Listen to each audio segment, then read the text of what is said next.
అత్యుత్తమ ప్లేస్మెంట్స్ తో ఎంఎన్సీ కంపెనీలలో ఉద్యోగమే లక్ష్యమా? ఇంజనీరింగ్ చదవాలనే మీ పిల్లల కలని కేజీ రెడ్డి కాలేజ్ తో నిజం చేసుకోండి. నమస్తే, welcome to I dream weekend update with కవిత.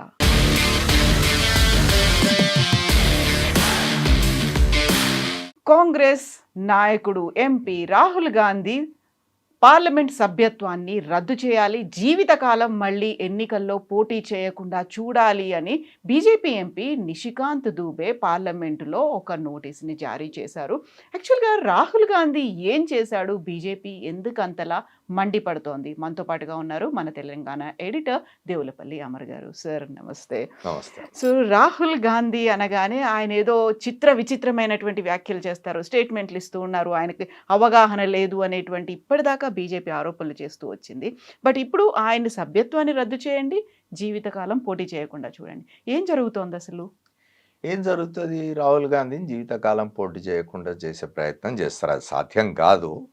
అట్లాంటి కోరిక వాళ్ళకు ఉండొచ్చు. Nishikant Dubey BJP MP, BJP వాళ్ళకి ఆ కోరిక ఉండొచ్చు. ఎందుకంటే రాహుల్ గాంధీ కొంచెం ఇబ్బందికరంగా తయారవుతూ ఉన్నాడు.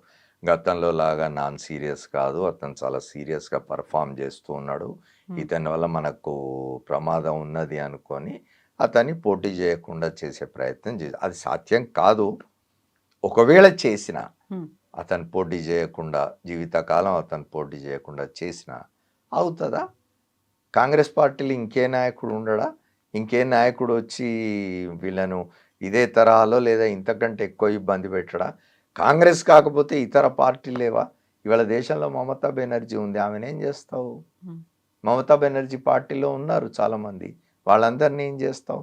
లేదా అఖిలేష్ యాదవ్ ఉన్నాడు, అఖిలేష్ యాదవ్ని ఏం చేస్తావు? బీహార్లో పోతే తేజస్వి యాదవ్ ఉన్నాడు, అతన్ని ఏం చేస్తావు? ఇట్లా ప్రతిపక్షంలో ఉన్న వాళ్ళను పోటీ చేయకుండా చేస్తాము, వాళ్ళని పూర్తిగా రాజకీయ ముఖ చిత్రంలోంచి వాళ్ళని చెరిపేస్తాము, వాళ్ళను వైపౌట్ చేస్తాము అని అనేది ఎటువంటి రాజకీయం అవుతుంది? భారతీయ జనతా పార్టీ వాళ్ళ సరే కాంగ్రెస్ పార్టీతో పోల్చినప్పుడు భారతీయ జనతా పార్టీ ఇంకా బాల్యం దాటి ఇంకా రాలేదని అనుకోవాలి. ఎందుకంటే 80లో వచ్చిన పార్టీ అది. కాంగ్రెస్ పార్టీ 110 సంవత్సరాలు దాటిపోయిన పార్టీ అది. వీళ్ళు భారతీయ జనతా పార్టీ కోరిక ఏమిటి? వాళ్ళ అసలు కాంగ్రెస్ పార్టీ అనేది దేశంలో లేకుండా చేయాలి. నెహ్రూ అనేవాడి గురించి ఎవరు మాట్లాడకూడదు. నెహ్రూ అనే వ్యక్తి ఈ దేశానికి స్వాతంత్రం తీసుకురావడానికి జరిగిన పోరాటంలో 10 ఏళ్ల పైన జైల్లో ఉన్నాడనే విషయం కానీ, ఆ తర్వాత ఆయన అనేక సంవత్సరాలు తొలి ప్రధానమంత్రిగా ఉండి ఈ దేశంలో వచ్చిన, మీరు పేరు చెప్పండి, ఏ ప్రతిష్టాత్మక ఇన్స్టిట్యూషన్లు తీసుకున్నా జవహర్లాల్ నెహ్రూ కారణంగా వచ్చినాయి. ప్రాజెక్టులు వచ్చినా, ఐఐఎంలు వచ్చినా, ఐఐటీలు వచ్చినా, ఇతర వచ్చినా, అంటే నేను అవన్నీ ఇక్కడ ఉదాహరించడం నాకు టైం సరిపోదు, కానీ అన్ని సంస్థల్ని ఆయన పెట్టినాడు. ఆయన కనుక తొలి ప్రధానమంత్రిగా ఉండకపోతే, ఆయనకు ఆ విజన్ లేకపోయింటే ఇవాళ ఈ పరిస్థితుల్లో ఈ దేశం ఉండేది కాదు.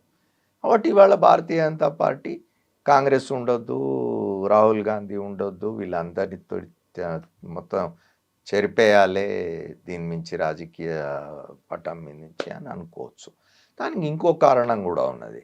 భారతీయ జనతా పార్టీ పరిస్థితి వాళ్ళ బాగలేదు అనేక రకాలుగా. ఎట్లా అంటే మన 2024లో జరిగిన ఎన్నికల్లో వాళ్ళు అబ్కే బార్ 400 పార్ అనుకుంటే 240 దగ్గర ఆపేసినారు ప్రజలు. దాని మీద కూడా కొన్ని అనుమానాలు ఉన్నాయి, కొన్ని సందేహాలు ఉన్నవి.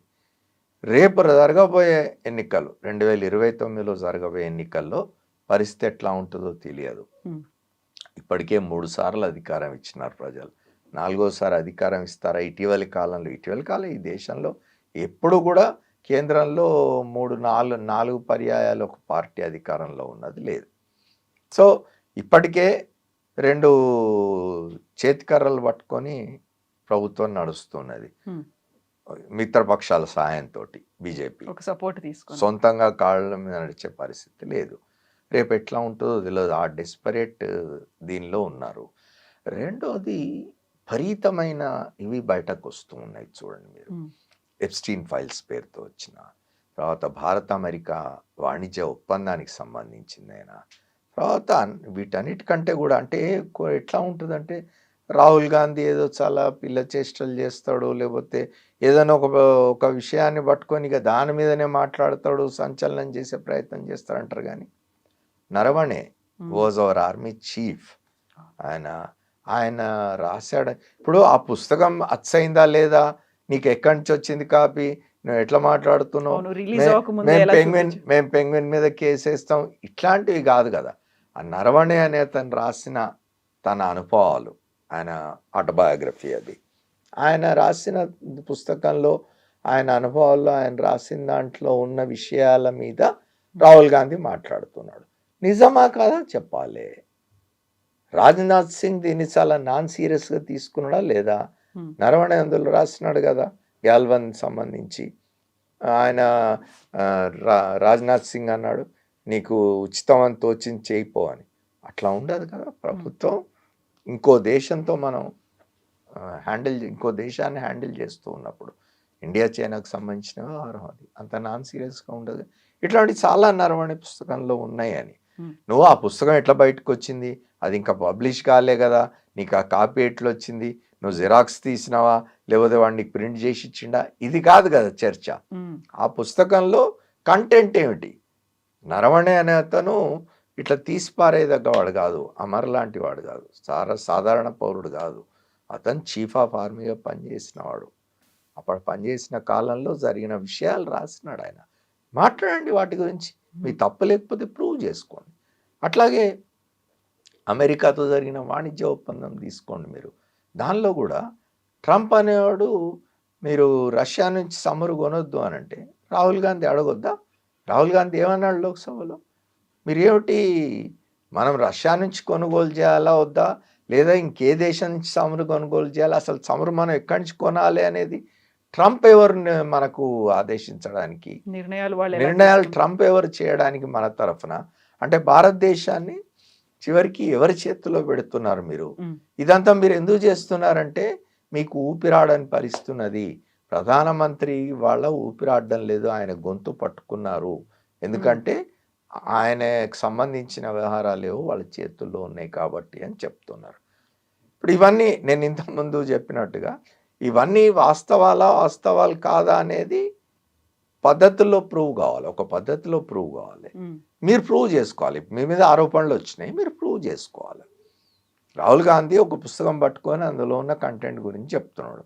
లేదు ఇది ఇట్లా కాదు ఇట్లా అని ప్రూవ్ చేసుకోవాలి తప్ప రాహుల్ గాంధీని పోటీ చేయకుండా చేస్తాం, రాహుల్ గాంధీ అనర్హత వేటేస్తాం, జీవితకాలం ఆయన జీవితకాలం పోటీ చేయకుండా ఎట్లా ఆపుతారు అతన్ని?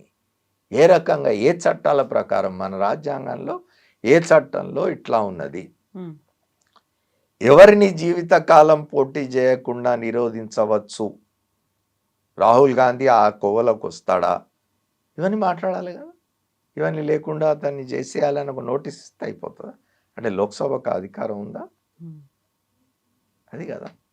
ఇక్కడ వాళ్ళు చెప్తున్నటువంటి మాటలు, రాహుల్ గాంధీ విపరీతంగా విదేశీ పర్యటనలు చేస్తూ వస్తున్నారు, వాటన్నిటికీ డబ్బు ఎక్కడొస్తోంది, అందులో దేశద్రోహులతో ఆయన చేతులు కలిపాడేమో అనేటువంటి అనుమానాలు మాకు వస్తున్నాయి. ఇది నిషికాంత్ దుబే పార్లమెంట్లో మాట్లాడిన మాటలు. ప్రూవ్ చేయాలి కదా. ఇప్పుడు రాహుల్ గాంధీ విదేశాలకు పోతున్నాడు, విదేశాలకు పోవడం నుంచి ఏమి ఇది లేదు కదా, బ్యాన్ ఏం లేదు కదా. భారతదేశ పౌరుడు వేరే దేశానికి పోకూడదు అనే నిషేధం అయితే ఏం లేదు కదా. పోనీ ఆ స్థాయిలో ఉన్నవాడు పోకూడదు అనే నిషేధం లేదుగా. నిబంధనలు ఏమన్నా ఉంటే వాటికి కట్టుబడిపోయాడా, అతిక్రమించిపోయాడా చూడండి. అతిక్రమించిపోయి ఉంటే దానికి సంబంధించిన చట్టాలు ఉన్నవి, ఆ చట్టాల ప్రకారం అతన్ని ఎట్లా ప్రాసిక్యూట్ చేయాలో ఆలోచించండి. అంతేగాని అతను విదేశాలకు పోగానే అక్కడ దేశద్రోహులతో చేతులు కలుపుతున్నాడని మీరెట్లా కలుపుతున్నాడేమో, ఎట్లా ఇది? ఎవరైనా విదేశాలకు పోతే దేశద్రోహులతో చేతులు కలిపినట్టేనా? ఇక్కడ ప్రధానమంత్రి హోదాలో నరేంద్ర మోదీ గారు చాలా పర్యటనలు చేస్తూ ఉంటారు. ఆయన పోయి ఫలానా చోట ఫలానా పని చేసినాడని అట్లా నోటికొచ్చినట్టు ఆరోపణలు చేయడం ఎట్లా కరెక్ట్ అవుతుంది?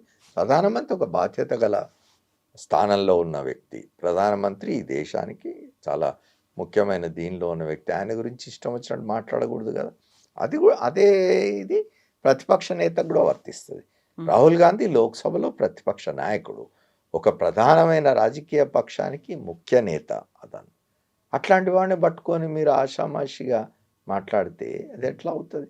అది ప్రధానమంత్రినైనా, రాహుల్ గాంధీనైనా, ఇంకే బాధ్యత గల నాయకుడి గురించి అయినా అట్లా ఆధారాలు ఉంటే వాటిని ప్రాపర్ వీటిలో పెట్టాలి, ప్రాపర్ చర్యలు తీసుకోవాలి. అంతేగాని నోటికి వచ్చినట్టు మాట్లాడడం సరైనది.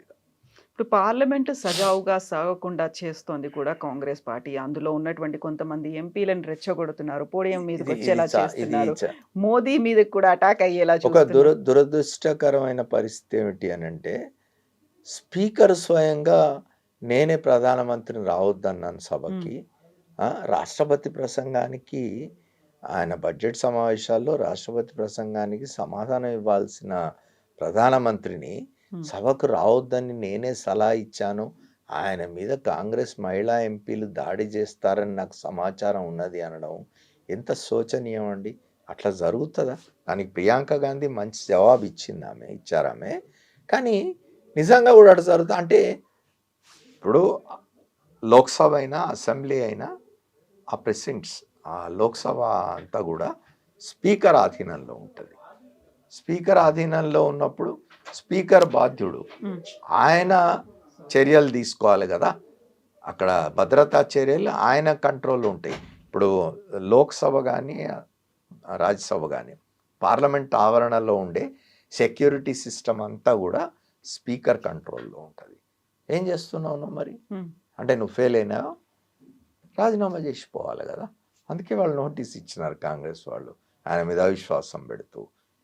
అంత దుర్మార్గమైన ఇది స్పీకర్ స్థానంలో కూర్చొని ఆయన ప్రధానమంత్రి మీద భౌతిక దాడి జరిగే అవకాశం ఉంది కాబట్టి రావద్దని చెప్పిన అనేది బహుశా ఈ దేశ చరిత్రలో, ఇంకే దేశ చరిత్రలో కూడా ఉండదు, ఈ దేశ చరిత్రలో ఇది రేపు ఏమంటారు, సువర్ణాక్షరాలు అన్నాను నేను, బ్లాక్ లెటర్స్లో లిఖించబడి ఉంటుంది.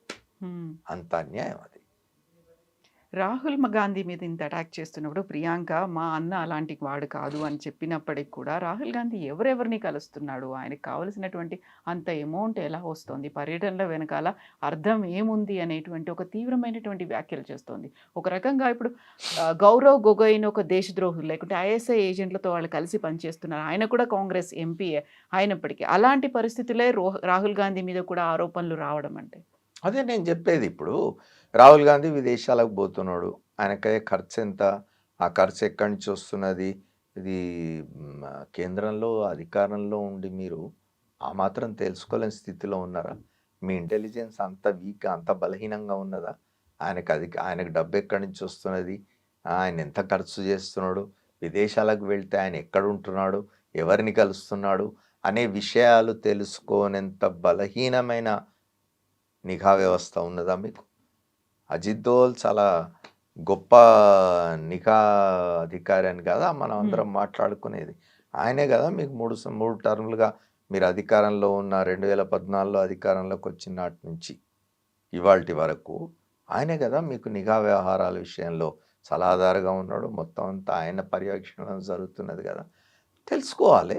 ఒకవేళ నిజంగా రాహుల్ గాంధీ ఈ దేశ భద్రతకు సంబంధించి కానీ లేదా ఈ దేశ సమైక్యతకు సంబంధించి కానీ వ్యతిరేకంగా ఏమైనా చేస్తూ ఉంటే చర్యలు తీసుకోండి, చూపియండి, ఆధారాలు చూపండి, దానికి సంబంధించిన కేసులు పెట్టండి, చర్యలు తీసుకోండి. అంతేగాని నోటి మాటగా ఆయన ఎవరినో కలుస్తున్నాడేమో అనే అనుమానంతో ఆయన జీవితకాలం పోటీ చేయకుండా చేయాలి అనడం అనేది నీ బలహీనతను బయటపెడుతున్నది, నీ చేతగాంతనాన్ని బయటపెడుతున్నది. నువ్వు బలహీన పడిపోతున్నావు, రేపు మళ్ళీ అధికారంలోకి రానేమో అనే నీ అభద్రతను బయట పెడుతున్నది అనేది భారతీయ జనతా పార్టీ గుర్తుపెట్టుకోవాలి. ఇప్పుడు పార్లమెంట్ ఎలాంటి డెసిషన్ తీసుకుంటుంది సార్? నిజంగానే ఒక నోటీస్ ఇచ్చారు, 0 అవర్లో వచ్చింది అంటే ఐ డోంట్ థింక్ అది నిషికాంత్ దుబే ఇచ్చిన నోటీసు ఇట్లా బయట చర్చకు అట్రాక్ట్ చేయడానికి ఉపయోగపడుతుంది తప్ప I don't think it is possible. అది అతన్ని జీవితకాలం పోటీ చేయకుండా అనర్హుడిగా ప్రకటించే నిర్ణయం తీసుకునే అవకాశం ఉందని నేను అనుకోవడం లేదు. అట్లాంటి ఏదైనా పిచ్చి పని వీళ్ళు చేసినా కూడా న్యాయస్థానాలవి బయట, అది లేకుండా ప్రజా కోర్టున్నవి. Thank you so much. Thank you very much. Thank you sir. Thank you.